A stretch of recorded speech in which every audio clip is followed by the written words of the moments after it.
Hey guys, what it do? It's your boy Supreme Uchiha the God. And man, Attack on Titan for me has to be the greatest anime of all time, thus far, for me.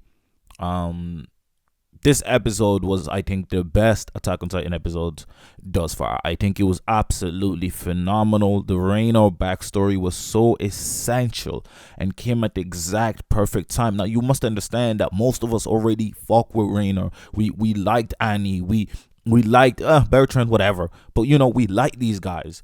We saw the conflict, we saw the pain, we saw the agony, right? When they had to kill Marco, all of these type of situations, we saw it, we felt it. But to see this backstory and to see who and what Reino was and what he felt he needed to become and who and what and how, and the fact that they essentially failed their mission the second they landed in Paradise Island because they were given misinformation and Reino panicked. Man, the way everything just makes more sense when you're looking back at it. If you go back and watch season one and then look at this, you'd be like, oh, this hint was here, that was there. They ended up seeking asylum there. And Raynor completely reinvented himself, becoming one of the top students when it came to the scouts, the scout regiment. And he became an elite fighter, bulky, muscly. From frail and weak, he became this powerful being. And the fact that him and Zeke know each other, and Zeke was always just head and toes above everybody else. It was just a bit above everybody else. Annie was always, essentially gifted at what she's gifted at. She was a bit morbid, but you saw so much more humanity in her in that than you really got to see in season 1 and 2. Especially, because you do see some of it when she gets kidnapped, and the fact that she just encased herself in that to hide away almost, because they essentially went on a suicidal mission as kids and came back as broken people. Rainer being the one who lost all of them, blaming himself for all of it. How insane is that? And then, the comment even in episode 1 when he says, I'm sick of walls. You automatically only think of, season 1, 2, and 3. But then you discover he was also inside an encampment covered by another wall. His whole life he's been climbing different walls, and it's never been enough. It's never been enough. No matter what wall he climbs, there's another fucking wall he has to break through. There's another wall he has to figure out a way to penetrate. And that's his life. I felt for Reino so much this episode. I was like, Jesus Callisto. And when he had the gun pointed, shoved into his mouth and ready to blast, and the only reason he didn't take that shot was because he saw another him outside, but a him with a brighter outlook on life. A him that wanted to prevent the girl of his, in his heart, the girl that he loves, from ruining her life. He was willing to take that sacrifice. Like, for her, I'm going to become this warrior. Just the way Raynor felt like he needed to become that warrior in order to give him and his friends and his family a chance. Absolutely phenomenal. Breathtaking, in fact. I was blown away. I was mesmerized watching the episode. I was so taken in.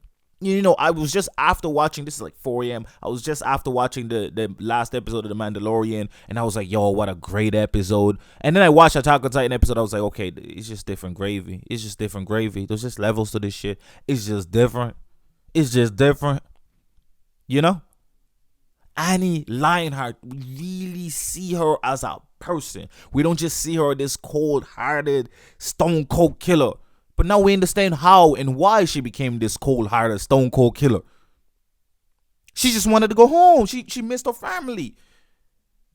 And Reina became this leader, Marcel, a friend of theirs who they lost. And you see, even you remember when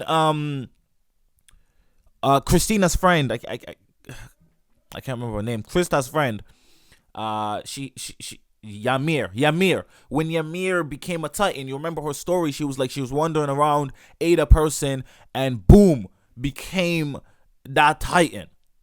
As a result, the Beast Titan, as a result, well, not Beast Titan, the small Titan. And it was like, yo, wait a minute.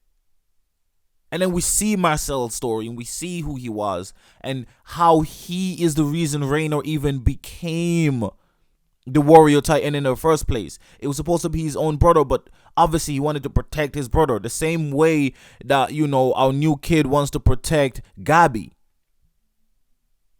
Except our new kid wants to become that himself. It's absolutely beautiful, man. And the fact that they only have 13 years to live. And Reiner said, I want one more crack at going through that wall. But why? Because he doesn't believe that they're the devils. He doesn't believe that anymore. He saw reality. And I think his conviction was broken by the end of season 3. Reiner was still much stronger than Eren at that point. He could have defeated Eren, but I think his conviction was broken. He was snapped. All of the attacks that they were doing, everything was getting into his head. He was playing up this character that he really isn't. The first war that they went to, he seemed to have felt no remorse. They killed and massacred people and took down a whole nation as a test. That was the test. They took down a nation. 3, 4 little kids, children. So they were like, you saw them take down a nation. Of course they can take down the other place. Wow. And with Bertholdt, it seems like he was a capable person, super capable. We always knew Annie Leonhart was super capable. But I think even she lost her conviction in a battle against Eren. Because Eren did not want to believe it was her. Even when everybody had guns and proof and everything. He refused to buy it. And I think that unlocked Annie Lionheart's true feelings in terms of how she feels about the situation. And we really got to delve into her psyche a little bit and really understand that at the end of the day, she was just a little girl forced into a situation that made her cold-blooded, cold-hearted. Struggling through sewers to gain any form of information. Because she wanted to leave that place. She wanted to go back home. All of these conflicting thoughts and opinions was damaging to these kids. By the time they all fought, they were drained, mentally broken. And as capable as Reiner became, his mind became muddled and shattered. And thus far for me, he's the MVP of the season, of the final season. This is just absolutely phenomenal. We ain't even seen our protagonists this whole time. They ain't been involved unless it's the small flashback. They ain't even out here, bro. This is how high tier quality this bitch is. 4 episodes into the final season. And our protagonists ain't show up, cuz. To be quite frank with you, season 4 might be just from the Malaysian perspective. The Eldians in Malay. You know what I'm saying? That just might be how the season goes. And I'm okay with it because all of these characters are fucking phenomenal. I still want to meet Mika, you know what I'm saying? I still want to meet my boy Levi, you know what I'm saying? John, however you want to call him. You know what I'm saying? Top tier characters. Top tier storytelling. Top tier narrative. I'm just so highly impressed. And I'm just so highly invested in this story in this final season. Bro, Game of Thrones could never. And I think Game of Thrones was absolutely phenomenal. For the first 4-5 seasons, it was one of the greatest TV series. I thought it was the greatest TV series of all time. I'm not gonna lie to you. Season 8 brought that shit down a ton. I think overall I still give it like an 8 out of 10, like the whole series. Because the whole series, ignoring, those key major aspects, was phenomenal. But the ending is so fucking important. And thus far, every episode has been absolutely phenomenal. I gave episode 1 a 9 out of 10. Because, it was phenomenally broke down. It did what it needed to do for an episode 1. Episode 2, I never rated. Like, I never put out a video about it. It was great, by the way. It was absolutely great. I think I did talk about it. I talked about it in the Reiner's video, actually. I did. Of course I talked about it.